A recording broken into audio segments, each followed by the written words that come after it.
Hi, I'm Dr. Rudy Cashman, and welcome to the show.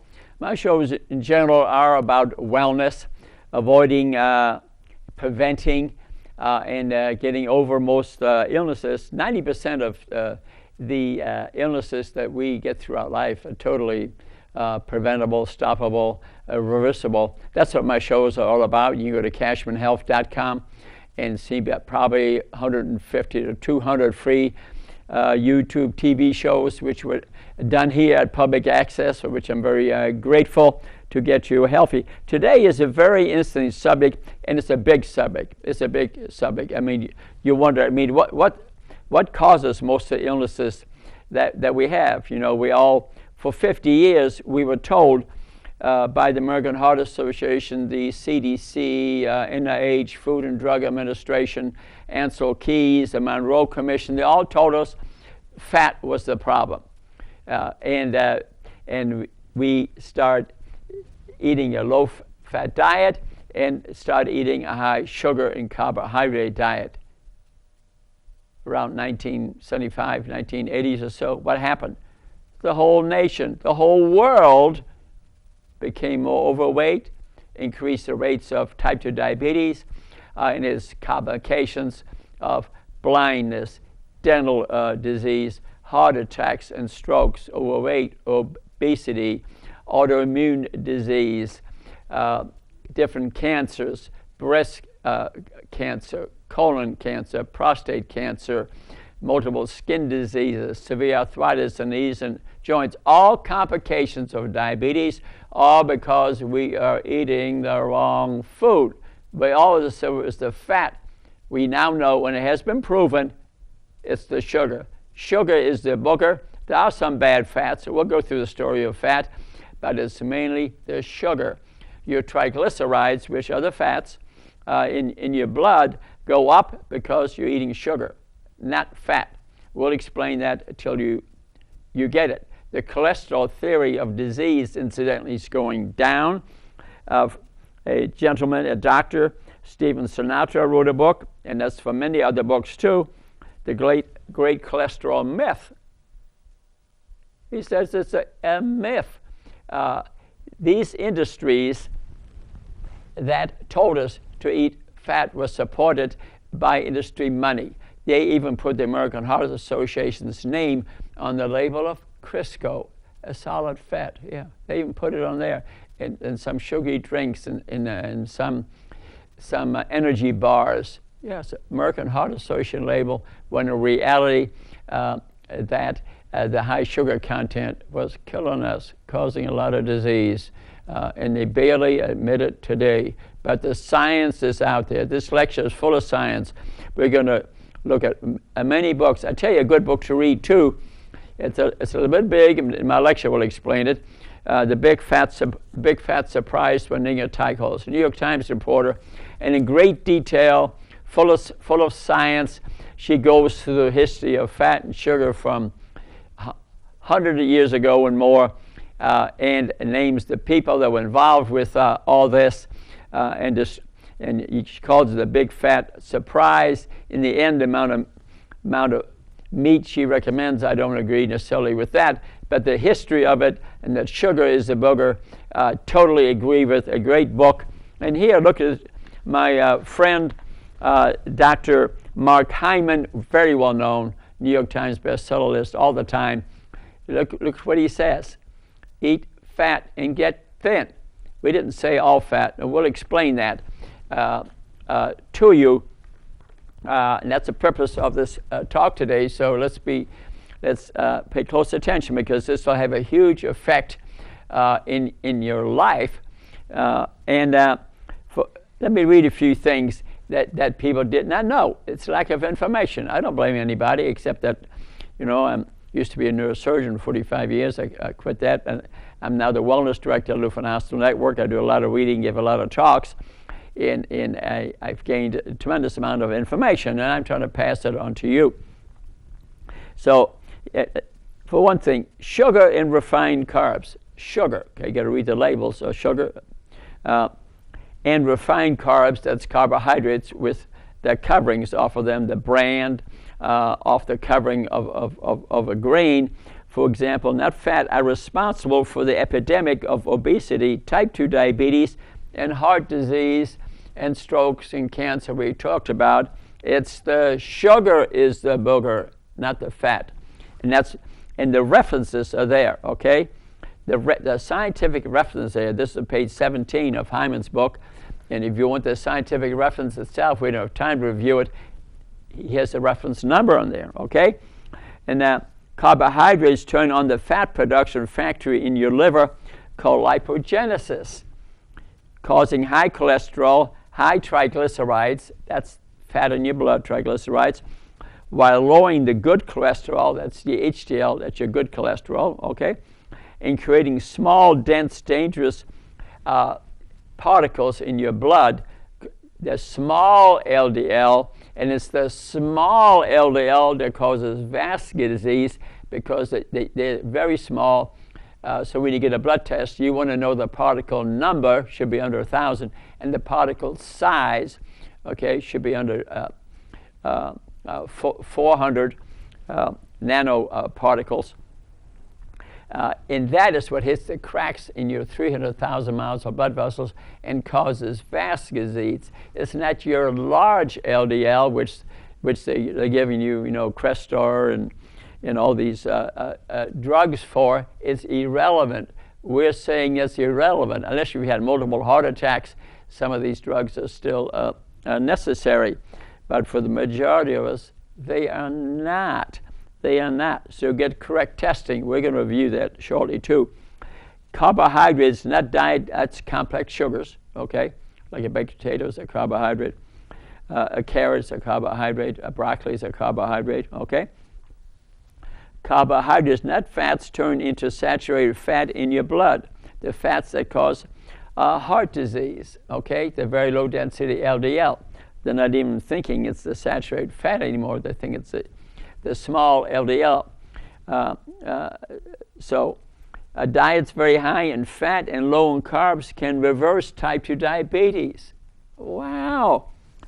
Diet's very high in fat and low in carbs. Obviously, if you're way overweight, you're trying to lose weight, you're eating an awful lot of fatty foods, it'd be tougher to lose weight. So I don't recommend that. But we're going to talk about good fats and bad fats. You'll learn about that shortly. So dietary fat improves blood vessel health. There are references here. This is all full of scientific references. I'm making none of this up. So diets higher in fat promote more weight loss than diets high in carbohydrates. That's why the nation is sick, because we recommended high sugar diets, the exact thing that causes all these diseases. So dietary fat, and even saturated fat, now they find out, doesn't cause vascular disease. It's the trans fats that we took oils, vegetable oils, hydrogenated them, heated them, they became solid, we ate them, they cause vascular disease. That's now been proven. That was recommended by American Heart Association to eat a lot of trans fat, to eat a lot of these vegetable oils, and margarine. They're the ones who recommended it. They were wrong. They were dead wrong. They ought to come out right now, maybe apologize for that. Although, but the government came out 2015 and said that fat is irrelevant to vascular disease. It's the sugar. Finally, somebody admitted it. So that's sort of the story of fat. But let's remember, Dr. Atkins, book he put out years ago, he was not a good public speaker, a cardiologist in New York. He said sugar was the booger on page 353 of his book. And based on 64 papers of Dr. DeFranzo, the biggest diabetic specialist in the world, who I personally called up and talked to, he said sugar was the problem. And in the end, maybe he recommended a little too much meat, but it was based on their science, at that time, and he was totally ignored. I even called him Dr. DeFranzo, talked to him as he get on a plane to go to China for the international ADA conference, American Diabetes Conference. He had not read Dr. Atkins' book, which I could not believe, because he's the one that divided the path to type 2 diabetes, which causes all the diseases which I already mentioned. in the book, 5 stages of that one follows to get there. Then Dr. Mark Hyman, whose book I already mentioned, has 6 pages. You can print off How to Speak to Your Doctor by Mark Hyman, 41 pages, free.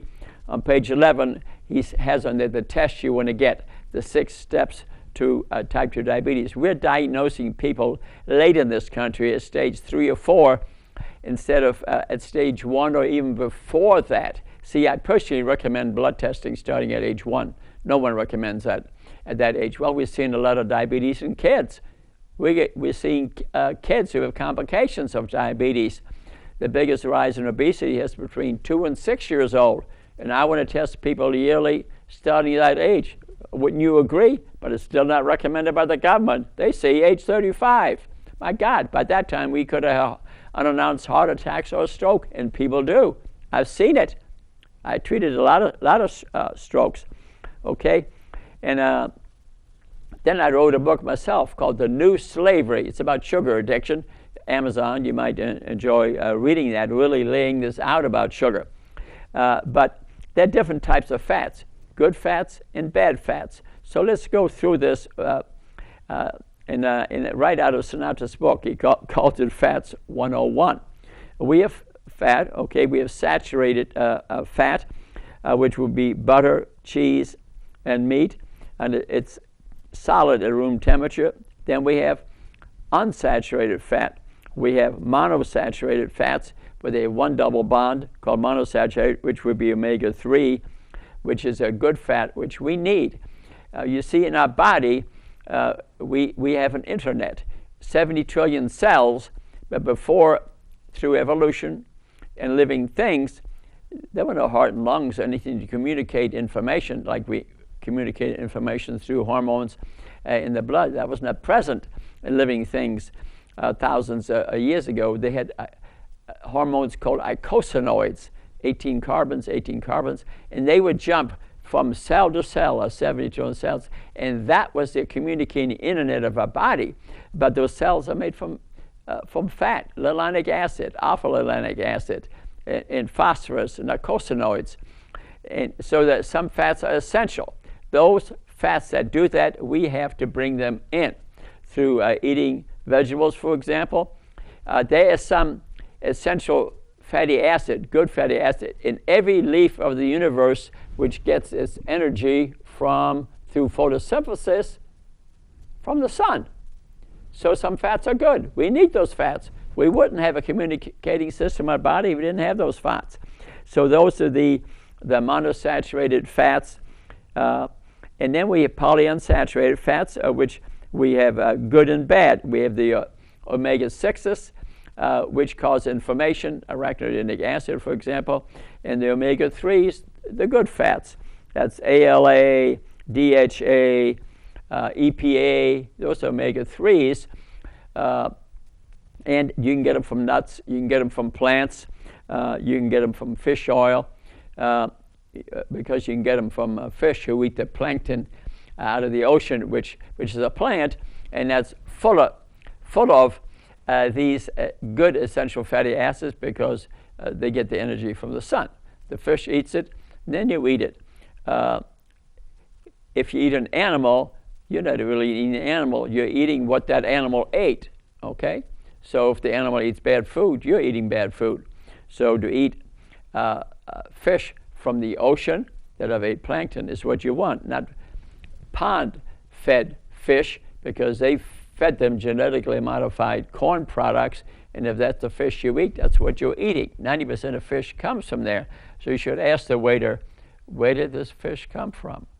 It's not always what it says on the menu. It might say salmon from Scotland, and actually it's from a farm pond. That happened to me the other day. So what am I telling you? You have good fats and bad fats, okay? They thought the saturated fats were all bad. Well, it turns out now, when they've done really scientific studies, that's really not the truth. The bad ones are the trans fats. That's where we took vegetable oils, hydrogenated them, heated them, they became solid. We ate them like margarine, and find out they're very unhealthy. they increase your bad cholesterol, they decrease your good cholesterol, and now they have to throw them in labels. But they threw that into a lot of fast food and muffins and donuts, and read it today. See if there's trans fat in there. Very important. And the labels, they lie a little too. They don't have to report if it's like 0.5% trans fat. They don't have to report it to you. Yeah. So to be informed, I think, is a very critical thing. So what do you need? What do you need to know? So saturated fat has been wrongfully demonized. Yeah, fat's not the enemy, and some saturated fat is inside of your HDL, your heavenly cholesterol, the good cholesterol that goes around all your arteries and vessels and cleans your vessels out. Okay, and fats can change the path to good cholesterol instead of bad cholesterol, for example. Inside our blood, the fluffy cotton ball type cholesterol in LDL is actually the good cholesterol. So you need cholesterol is in your hormones, your estrogen, your testosterone. Your brain is made from fat, for example. It's in every membrane of your body. So we need some fat in our body, okay? The Nurses' Health Study, a huge study, I think it was done in Boston, and they concluded, after studying women for decades, I know a woman that's actually in that study, and they send her a form once a year, but it's hard to remember. This is called an epidemiological study, and they interpret, it's hard to remember everything that you ate, okay? But they concluded that sugar was related to heart disease, not fat, was one of their conclusions, okay? Omega-6s, the essential fatty acids, are pro-inflammatory. The omega-3s are anti-inflammatory, and we need a ratio in our body about 1 to 2, 1.5 to 2. Instead, we get about 20 to 1 because we're eating so much bad fat and so much sugar. Now, those are ratios that we have. In Dr. Hyman's book, he also goes over this further in the book, and will say grass-fed. You know, in the end, I'm going to recommend organic meat to you, where the animal ate grass instead of genetically modified corn. Okay, so grass-fed meat has a healthier fat profile. Remember, I said not all fat is bad. Okay, if it's fed corn, is sort of omega-6 to 3, 1.5 to 1. But if you eat grass-fed, where it doesn't have the herbicides, the pesticides, and the hormones they put on it to make it grow faster, it's 7.5 to 1 omega-3, the good fat, over the bad fat. 7.5 to 1. You see the difference? You see the difference? So, in addition to having a better fat profile, which we talked about because of no pesticides, hormones, and herbicides, in the good meat, in the grass-fed animals, it has vitamin E, beta-carotene, vitamin A, zinc, iron, phosphorus, sodium, potassium. It's full of higher levels antioxidants. Okay, the bad fats will cause oxidation. That's the rotting and destruction of your blood vessels. And that's what the cause of disease and aging really is oxidation. We have these molecules, chemical molecules, and if you eat bad food, that will steal an electron from this molecule, and then it's been oxidized, and that is what causes inflammation in your body. So you hear about antioxidants, which vitamins, minerals, phytochemicals, good fats. They are antioxidants, especially vegetables. Nuts are antioxidants, versus bad fats that'll inflame the body through oxidation. Yeah, a molecule can exist with one electron that's gone, and that's what causes inflammation throughout your body. So people eating bad food, they have inflammation in the 300,000 miles of blood vessels. That's what causes vascular disease. See, many people become type 2 diabetic where the insulin level is high, the blood sugar is high. They have inflammation throughout the body. They don't know it. You can run a CRP test, which will tell you that. So what I've been teaching you really is fat physiology, fat religion.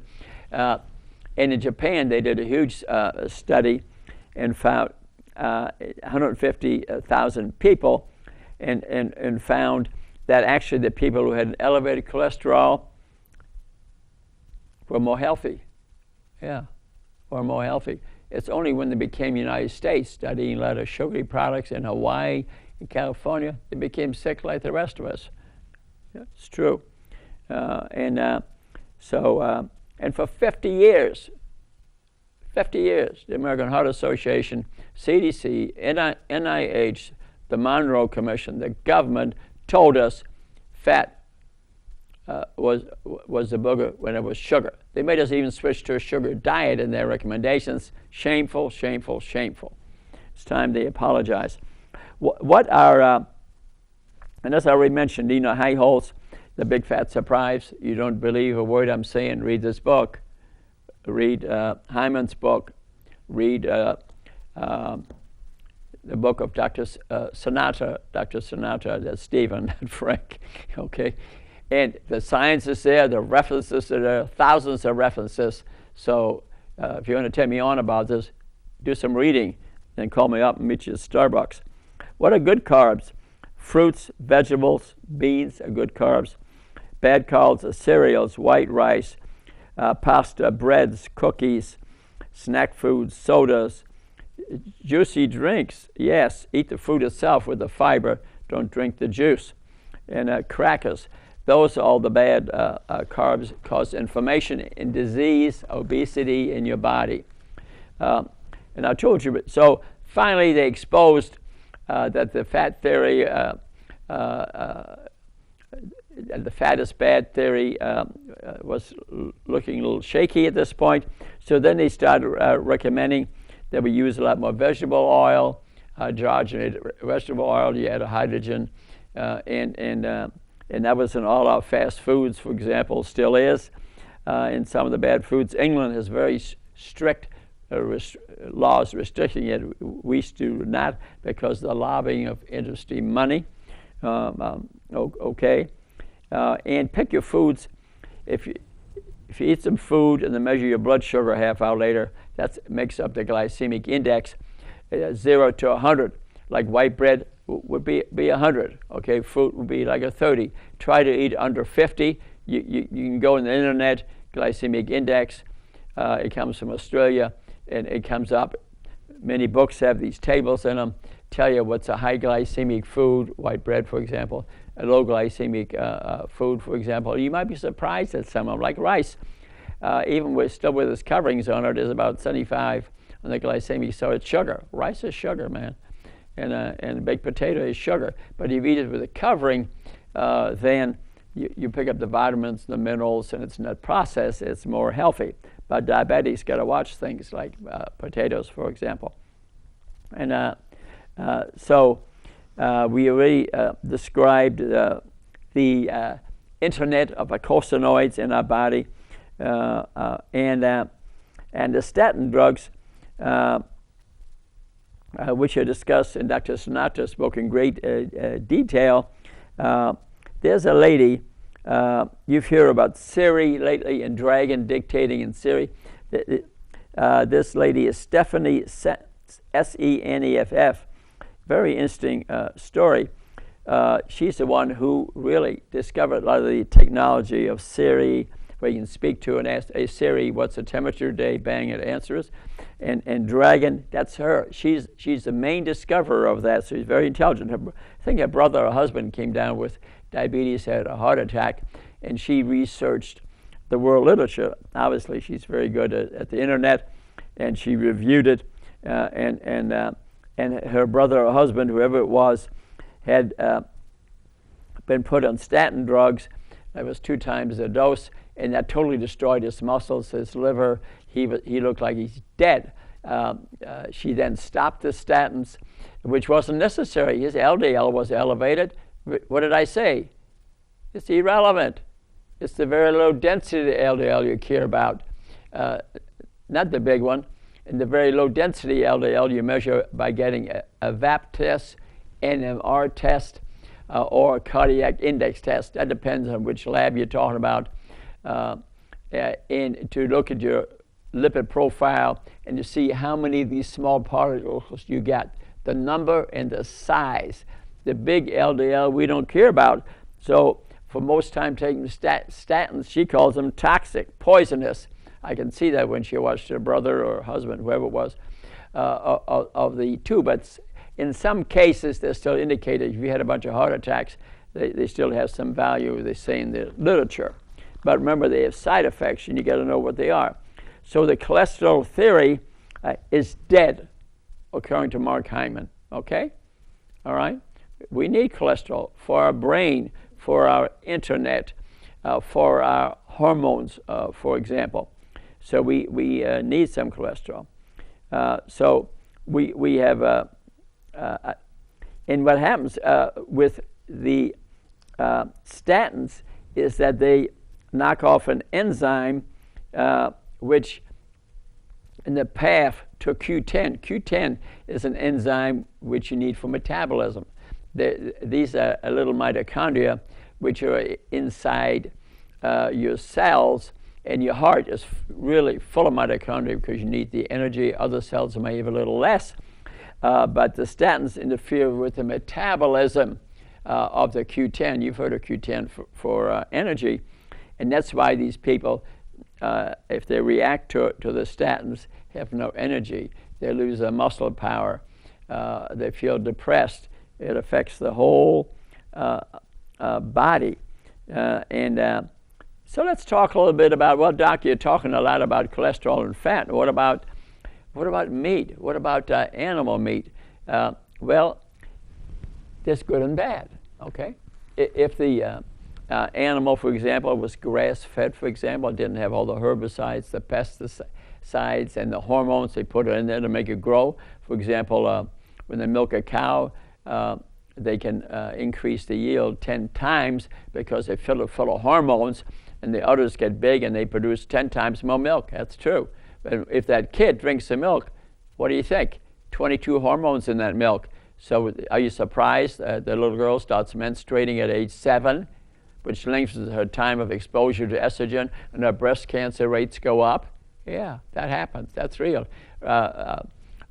Read by Keon wrote a book called Whitewash. It's about milk, this thick. Read it. I'm not going to say don't drink milk, but I'm telling you, mother's milk is the only healthy milk. No mammal drinks the milk of another mammal except humans. Okay, mother's milk. We should breastfeed kids up to 2 years because it would cause the biggest brain. Our brain is made from the good fats that she makes, but we don't need the fats from milk after that. That's been proven. That has been totally proven. So with animal meats, it depends what the animal ate. What you eat is not just the animal, is what that animal ate. You're eating fish from genetically modified corn, for example. Well, that's what you're eating, actually, and that's never been checked in humans. So how healthy is that? Okay?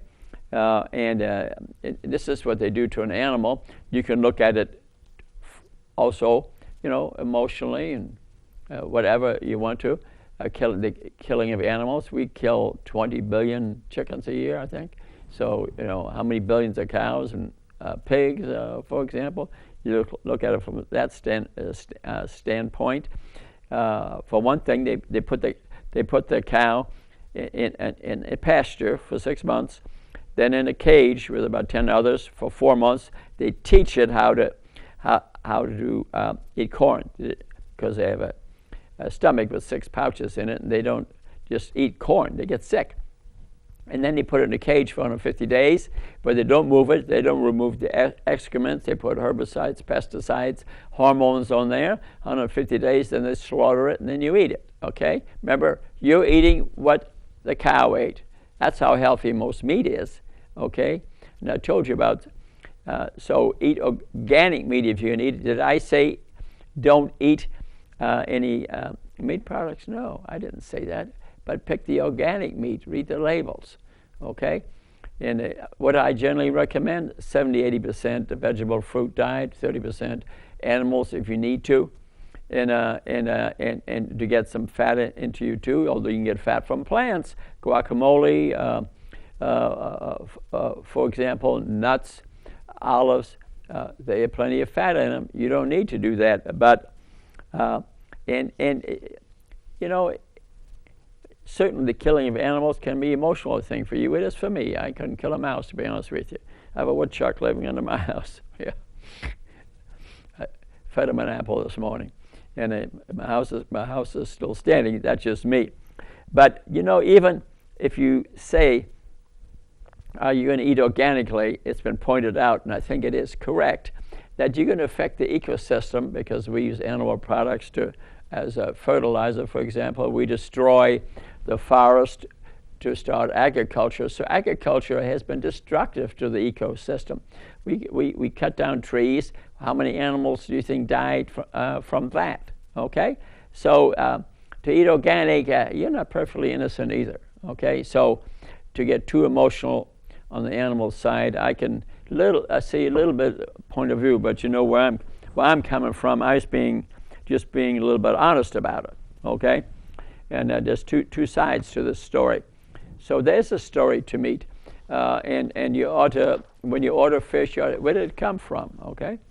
And they also, you know, when you fry meat, for example, you produce HCLs and hydrocarbons that increase the cancer rate. So animals have associated with the increased rates of cancer. And when they study meat eaters, and it's especially pointed out by Dr. Mark Hyman, the studies are kind of, you know, what they found is that are not that many good studies out there, except we know that cold cuts, for example, a lot of omega-6s in them, they are unhealthy for you, increase cancer rates. So processed meat is certainly not good. But he's found that most meat eaters eat meat 7 days a week. They smoke, they drink too much, they don't exercise, they're overweight. So there are other factors. It's not just the meat, it's the other health factors. Matter of fact, when they studied meat eaters with good health habits, you know, they exercise regularly, for example, and they ate the vegetables and the fruit and did stress reduction techniques. Actually, they found out that they don't develop that much vascular disease either. So it's the lifestyle of the meat eater that makes a difference. But remember what I said about frying the food and the factors that changes, the chemical changes that occur from frying and overheating and things causes increased rates of cancer. Keep that in mind. Meat eaters have a higher rate of cancer, for example. And in the omega-6 fats, the bad fats increase heart disease, diabetes, obesity, metabolic syndrome, arthritis, asthma, increased rates of cancer, increased rates of autoimmune disease. So we have good fats and bad fats.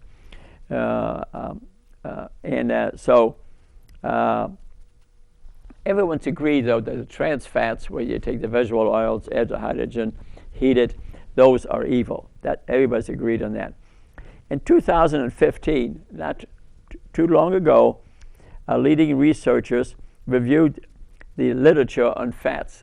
Okay, many studies, and they studied saturated fats versus polyunsaturated fats. Remember, this has to do with double bonds.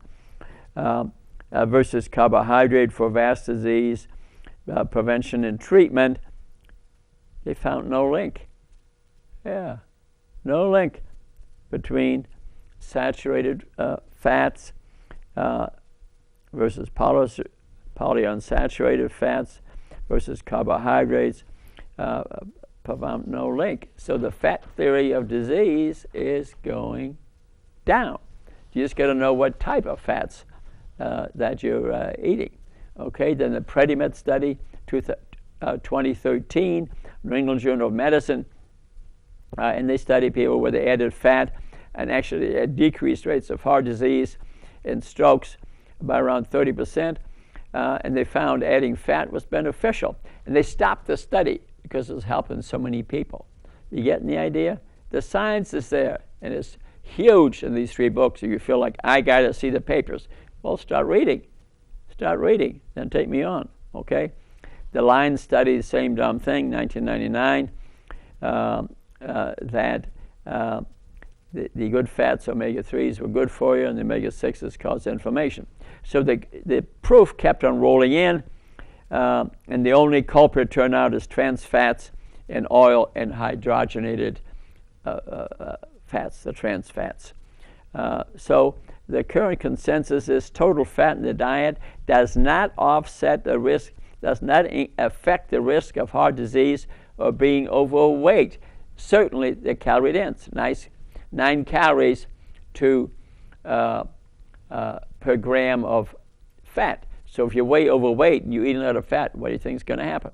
The thing concerns me too is that metabolism, the chemical breakdown of fat, doesn't use up as many calories, although I saw one reference and said that your basic metabolic rate goes up when you eat a lot of fat, but I think there's some question about it, because I've read many times we only use 4% of the calories in fat in metabolism.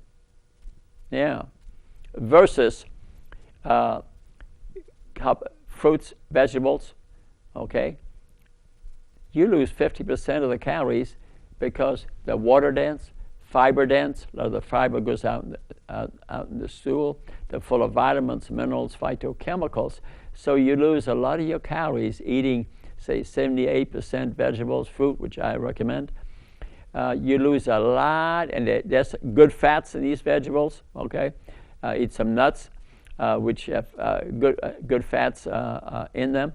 Dr. Furman, my friend, wrote that famous book, Eat to Live, End of Diabetes, End of Disease. Dr. Furman, he eats an ounce of nuts a day, sometimes 2. I didn't say 2. One's enough, okay? A good snack. You want to kill your appetite, eat 5 nuts.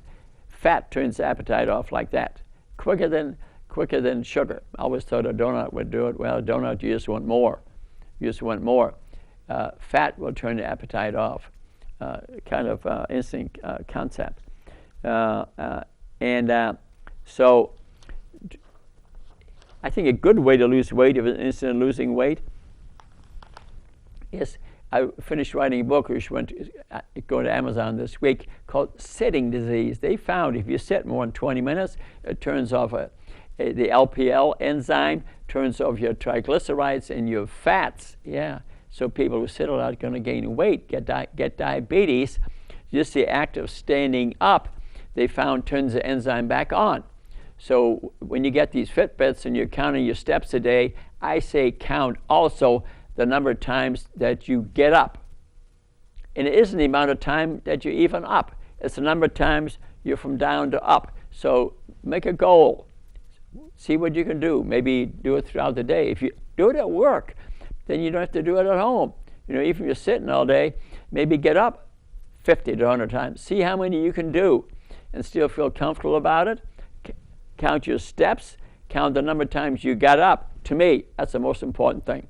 Most important thing, great exercise. Maybe walk over your lunch hour, get some time, but the steps, the number of times you get up.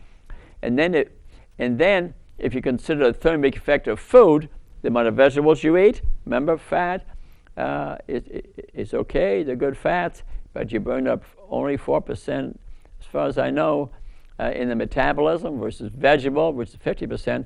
So if you consider the calorie loss and the type of food you eat is different between different foods. Eat all you want of the right food. Dr. Furman, Dr. Hyman, none of them restrict the amount you eat of the right food. So what's the critical point here? The right food. Now, if you can increase the amount of activity you do through the day, you don't have to formally exercise. I call that AOL, activity of living. Increase your AOL. Try to do it at work. Walk around. Park far in the parking lot. Use the stairs instead of the elevator. As soon as the phone rings, stand up. Have conferences where you're walking.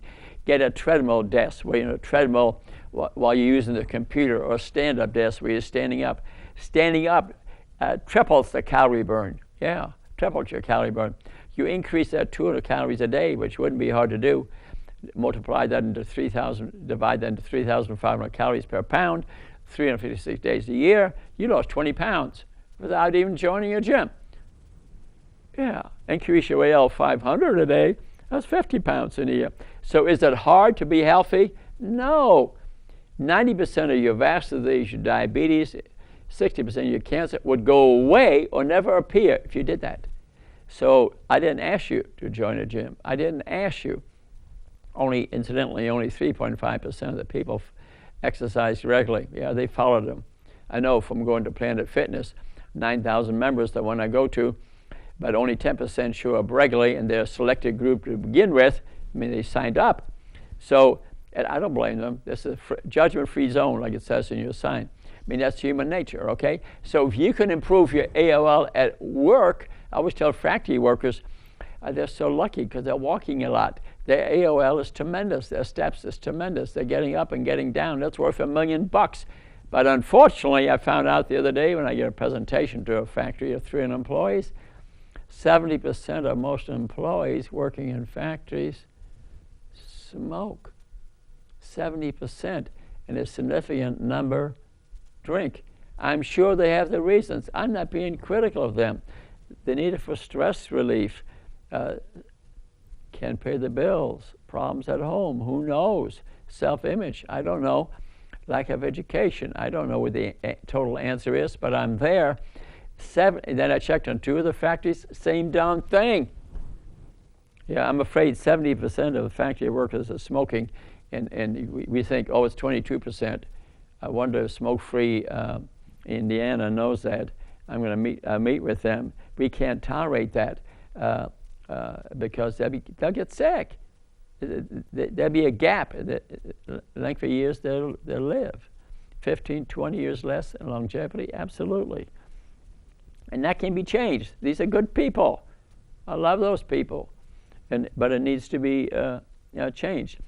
Other studies were done on saturated fat. Dr. Chowdhury, I think of Chicago, did 22 studies, 600,000 people, and found that sugar was the problem and not fat. And he found no relationship with heart disease, omega-3s, improved vascular disease, and it's the stearic and palmitic acid, the fat in your blood from triglycerides, which come from sugar.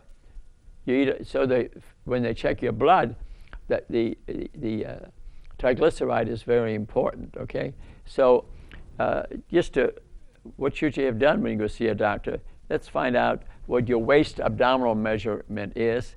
That's very indicative of disease because the fat under your skin in your belly is in your liver, metabolically very active, causing disease. Okay, so that's important. Your body mass index, the size you are, weight and height. Many tables available in books or on the internet. You want to know your blood pressure. Okay, then the blood testing. I want to know your CRP, rate of inflammation. I want to know your fasting blood sugar. But also, if you're even slightly overweight, and there's such a thing as called this, 25% of people with type 2 diabetes are thin, especially Asians. We call them the skinny fat people, or the TOFIs, tall on the outside, but fat on the inside. The TOFIs. They need to get blood testing done. So just your body size is not the final answer. The blood testing is it. And if any family history or your blood work is off, get a 2-hour glucose tolerance test.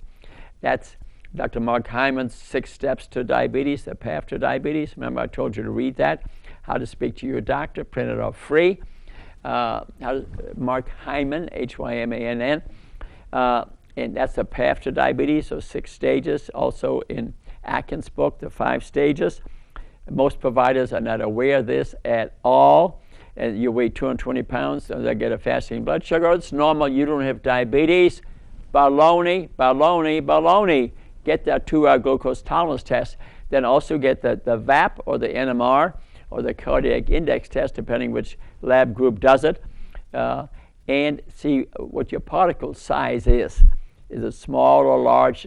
That also will tell you whether you're on the path to type 2 diabetes. And get an HbA1c, but that checks your blood sugar for 3 months, but that won't be off much till you're at stage 3 or 4 diabetes. In this nation, it's a scandal. Maybe it's a fraud. Maybe it's a fraud. It's a scandal that we diagnose people so late. At stage 3 or 4 diabetes, we need to catch you stage 1 or earlier. Start testing you every year starting at age 1. Why did I call it even a fraud? Well, I read the New York Times, a huge article, and it said the sales of insulin are fraud. And then they reviewed it, how Eli Lilly and Sanofi and I forget one other company are controlling the price of insulin, which is in Europe 1/6 the price, but they won't allow us, our government won't allow us to buy the insulin in Europe because of the lobbying of these pharmaceutical companies. And I didn't, the New York Times, call it a fraud. Okay, they said it, I didn't say it. But then the diagnosis of diabetes in this country is too low, too late, needs to be earlier, because you lose 5 to 10% of your body weight, the disease is gone 90% of the time. So not to really, I mean, we think we're dying from Ebola, from the mosquito virus. We have an Ebola czar. What it killed? 4 people. 1 out of 2 people in this nation is pre-diabetic, but they've not been properly tested. That's all over these books. I got the scientific proof. It's not just me, but I'm calling a spade to get people to act, I work at it. I present it to hospital committees. Maybe they'll change. We'll see. And but you're hearing it, so do it. It'll be on YouTube in case I talk a little too fast. Okay, and I love you. That's why I'm speaking about this. Okay, so read labels. Read how much sugar is in these foods. Important. Sugar comes, in 5,000 different names, maybe more than that. You get it, and they'll say.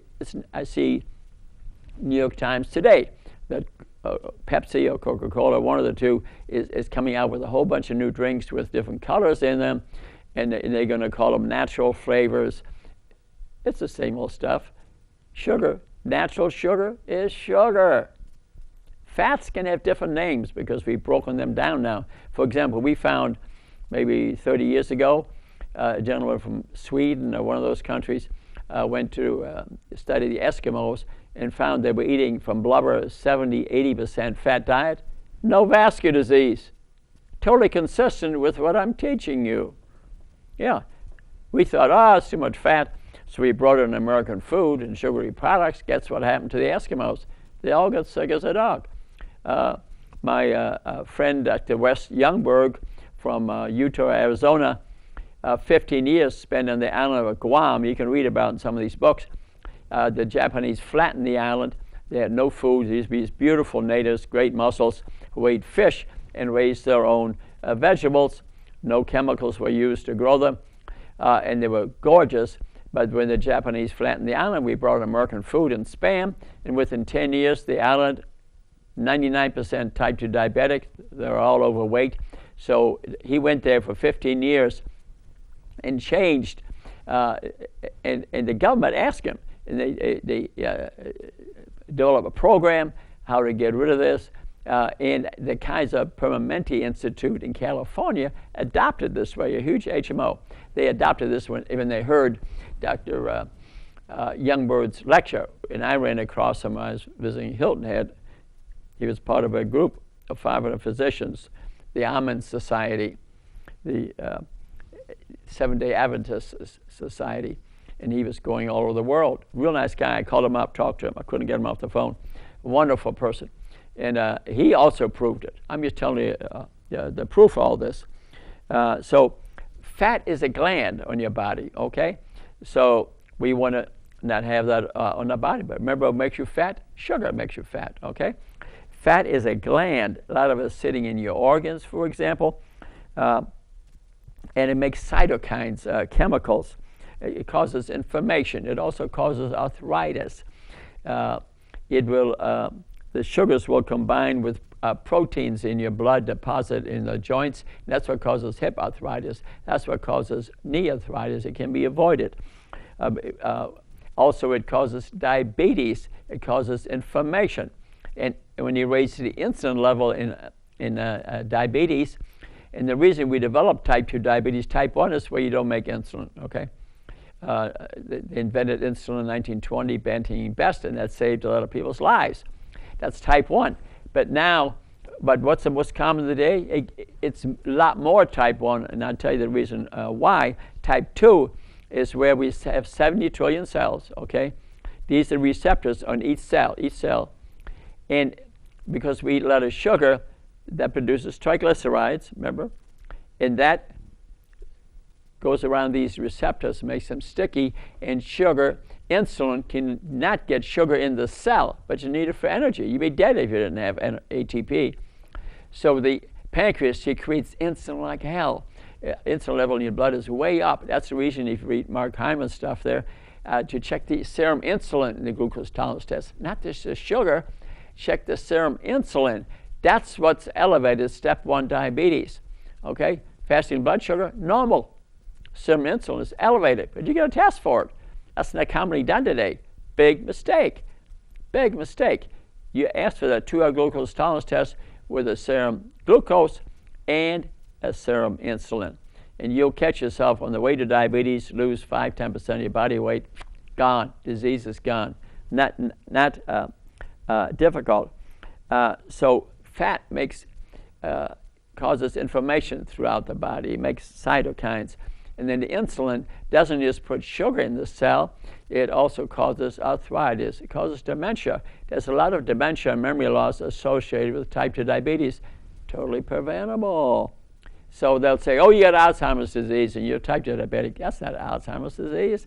That's dementia. That's the sugar and the proteins combined ages advanced glycation products. They get deposited in your brain and you have a memory loss.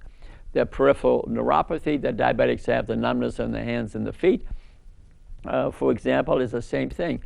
Ages depositing in the small blood vessels. That's why diabetics get blind, because they have ages deposit in the retinas. As I mentioned, remember, type 2 diabetes will cause a tremendous amount of dental disease, blindness, asthma, heart attacks, strokes, cancers, skin disease, arthritis in hip, and I can go on and on. And what I'm saying is that is avoidable, proper testing, earliest age that you can get it, and then you must, say me, you follow my sitting disease model, exercise a bit more, eat a nutrient-dense diet, maybe 20-30% organic meat products, it's going to go away.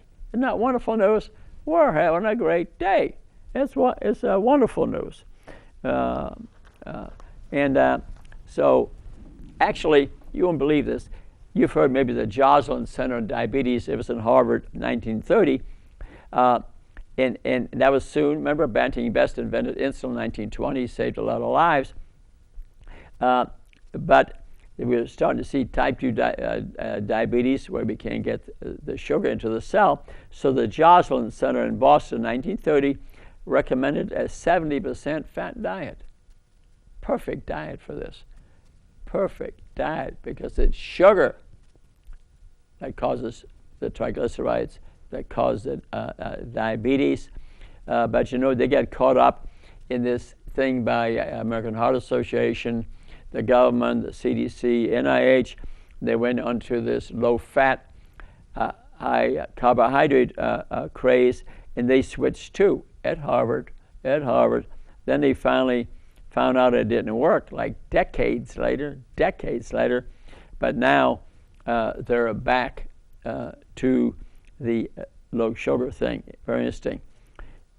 And you can get an app now, incidentally, where you can measure the sugar in foods. Yeah, I just gave a little talk on dental disease and sugar.